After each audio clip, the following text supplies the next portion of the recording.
राधे दोस्तों, कैसे हैं आप सभी। आशा करती हूँ आप सभी बहुत अच्छे हैं और अपना ख्याल रख रहे हैं। राधा रानी अपनी कृपा आप सब पर बनाए रखें। दोस्तों, आज हम बात करेंगे मार्गशीर्ष माह के आखिरी पूर्णिमा की। आखिरी पूर्णिमा के दिन अगर आपको पीरियड्स आ जाते हैं तो क्या हमें पूर्णिमा में पूजा करनी चाहिए, कैसे हम पूजा करें, कैसे अर्घ्य दें, कैसे दान करें, तो इन सभी के बारे में आज हम बात करेंगे। लेकिन उससे पहले अगर अभी तक आपने चैनल को सब्सक्राइब नहीं किया है तो चैनल को सब्सक्राइब कर लीजिए और बेल आइकन को दबाना बिल्कुल ना भूलिएगा।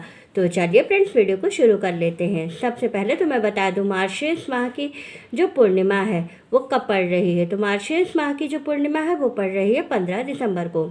15 दिसंबर के दिन आपको सुबह स्नान आदि कर लेना है। अगर आप पीरियड्स में हैं और आप पूजा नहीं कर सकती हैं किसी कारणवश, या आप सूतक में हैं या आप वृद्धि में हैं, तो आप पूजा कैसे करेंगी। आपके घर में किसी की मृत्यु हुई है, किसी को बच्चा हुआ है, तो ऐसी कंडीशन में आप पूर्णिमा का व्रत और पूजा कैसे करेंगी। तो चलिए बता देती हूँ। सबसे पहले आप क्या करेंगे कि आप सुबह स्नान इत्यादि करके भाव रूप से ये भाव रखिए कि मैं गंगा स्नान कर रही हूँ। नहाते समय हर हर गंगे का जप करते हुए स्नान कीजिए, तो आपको वही पुण्य फल प्राप्त होगा जो आप किसी पवित्र नदी या सरोवर में स्नान करते समय आपको फल की प्राप्ति होती है। दूसरा काम आपको क्या करना है इस दिन। दूसरा काम आपको ये करना है कि आपको मानसिक रूप से संकल्प ले लेना है कि आज मैं पूर्णिमा का व्रत कर रही हूँ, लेकिन किसी कारणवश मैं पूजा नहीं कर सकती हूँ, इसलिए मैंने सिर्फ मानसिक रूप से संकल्प लिया है। मेरी न पूजा करने की ये परिस्थिति है जिसके कारण मैं पूजा नहीं कर सकती। इसके बाद बात कर लेंगे कि अब हम क्या करेंगे। पूरे दिन हम जैसे व्रत रखते हैं वैसे हम व्रत रख लेंगे और हम शाम को खीर भी बना लेंगे। जब चंद्रोदय होता है, चंद्रोदय का समय है शाम को 7:05।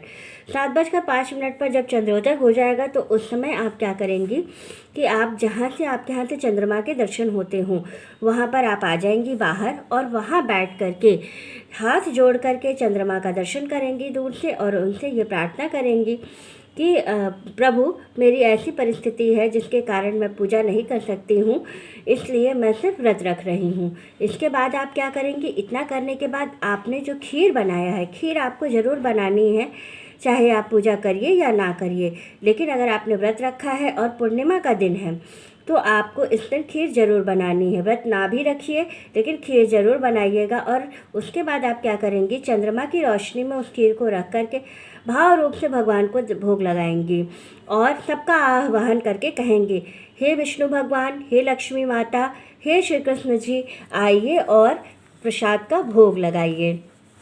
ऐसा करके आप जल से आचमन करेंगे और उनसे ये प्रार्थना करेंगे कि भगवान, मेरी ऐसी स्थिति थी जिसके वजह से मैं पूजा नहीं कर पाई, लेकिन मैं आपका भाव रूप से भोग लगा रही हूँ, आइए और भोग लगाइए। उस चीज़ का भोग, खीर का भोग लगाने के बाद आपको वही चंद्रमा की रोशनी में बैठ करके खीर खा लेना है और अपने व्रत का पारण कर लेना है।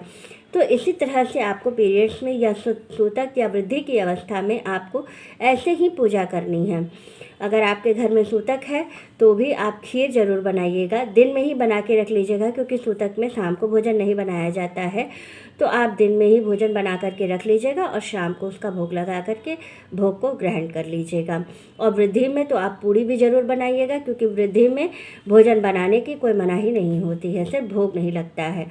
भाव रूप से आप भोग लगाइएगा और उसको ग्रहण करिएगा। तो इस तरह से आप पूर्णिमा का व्रत और पूजा कर सकती हैं। वीडियो अच्छी लगे तो लाइक और सब्सक्राइब ज़रूर कीजिएगा। राधे राधे दोस्तों।